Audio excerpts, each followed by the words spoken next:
La dépendance liée à l'âge est un enjeu social grandissant, accentué par l'allongement de l'espérance de vie. Qu'il s'agisse d'un placement en établissement spécialisé ou du maintien à domicile, le coût reste considérable. Cette charge financière, incombant aux obligés alimentaires, est souvent source de tensions et de conflits familiaux. Souscrire à un contrat de dépendance peut contribuer à prévenir ces drames et alléger le poids financier pour les proches. Bonjour, je suis Jules Dupont, votre gestionnaire. Que puis-je faire pour vous? Je suis assuré par votre cabinet. Je viens me renseigner pour savoir comment résoudre un problème qui me préoccupe depuis que mes parents sont décédés dans un EHPAD. Que s'est-il passé? Mes parents étaient assez à l'aise sur le plan financier pour régler le montant de leur hébergement. Je crains que mes revenus futurs soient insuffisants. Tout d'abord, je vais mettre à jour votre dossier en vous demandant certaines informations personnelles. Ensuite, j'y effectuerai une analyse de vos besoins afin de mieux vous accompagner. Pour commencer, pourriez-vous me rappeler votre nom et prénom? Pablo Dupré. Parfait, j'y ai bien accès à votre dossier.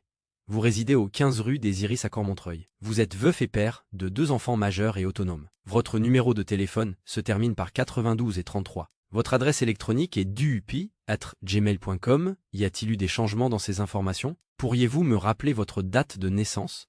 Il n'y a aucun changement. Ma date de naissance est le 1er septembre 1975. Vous avez actuellement 49 ans, un moment idéal pour envisager une solution abordable. Avez-vous une idée du montant de votre future retraite?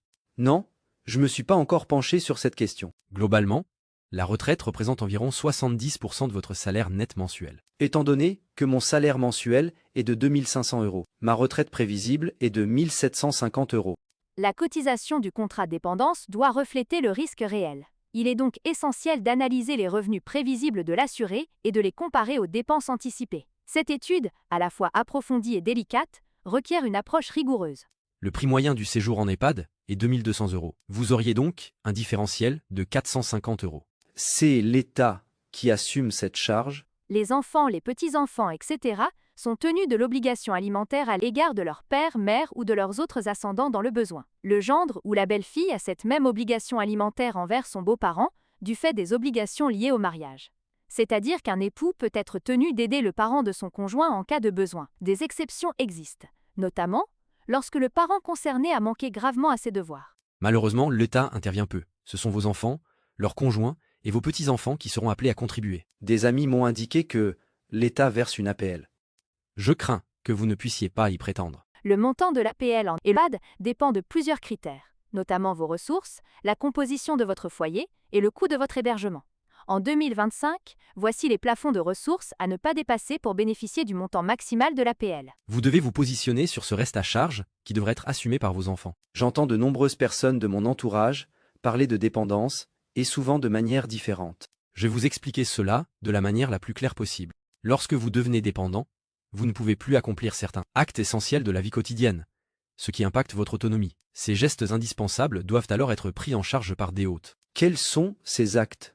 Les actes essentiels de la vie quotidienne pris en compte incluent se laver, s'habiller, s'alimenter, maintenir la continence, effectuer les transferts, passer du lit au fauteuil, et se déplacer à l'intérieur du logement.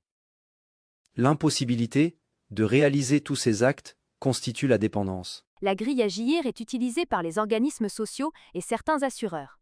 Sur le plan contractuel, une personne est déclarée totalement dépendante lorsqu'elle ne peut plus accomplir 3 des actes décrits. Si 2 actes ne sont plus réalisables, elle est considérée comme partiellement dépendante. Pourquoi cette distinction? L'évaluation du degré de dépendance totale ou partielle de l'assuré relève de la compétence de l'expert médical mandaté par la société d'assurance.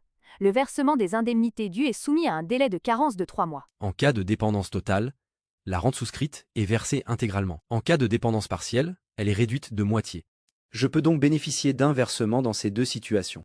Vous avez le choix entre une formule qui couvre à la fois la dépendance totale et partielle, ou une option garantissant exclusivement la dépendance totale. Je présume que la seconde formule est moins onéreuse. Vous avez raison, souscrire à votre âge présente l'avantage de bénéficier d'une cotisation plus basse, car l'effort financier est réparti sur une plus longue période. De plus, puisque vous avez moins de 50 ans, aucun questionnaire médical ne vous est imposé. La garantie prend-elle effet aussitôt la signature du contrat? Savez-vous ce qu'est le label GAD, Assurance Dépendance? Un vocabulaire commun. Une définition commune de la dépendance totale. Une garantie viagère. Un niveau minimal de la rente servie en cas de dépendance lourde de 500 € par mois. Des modalités de revalorisation des garanties. une absence de sélection médicale avant 50 ans, des actions de prévention ou des prestations d'accompagnement pour l'assuré ou ses proches, des conditions de maintien des droits en cas d'interruption de paiement des cotisations. Le point de départ est immédiat en cas de dépendance résultant d'un accident. En cas de maladie, il est différé dès 1 an et de 3 ans en cas de trouble mental. Vous êtes jeune et à l'abri de ces situations pour encore longtemps. Le volume d'informations à retenir est important. Le contrat s'applique en cas de dépendance totale ou partielle avec une prise d'effet immédiate en cas d'accident et un délai d'1 an en cas de maladie. Vous bénéficierez d'une couverture sans questionnaire médical. La rente à envisager est de 500 € par mois. Et si je venais à décéder brutalement? Dans ce cas, les cotisations restent acquises à la société. Toutefois, nous pouvons inclure une garantie couvrant vos frais d'obsèques, évitant ainsi à vos enfants d'avoir à verser une contribution, que ce soit en cas de décès ou de dépendance. Quel est le coût, simplement, du contrat dépendance? Quelles sont les garanties complémentaires? Le capital premier frais, le capital décès, le capital remboursement des cotisations. Pour la couverture du contrat dépendance totale et partielle, la cotisation est de 30 €. Je m'attendais à plus.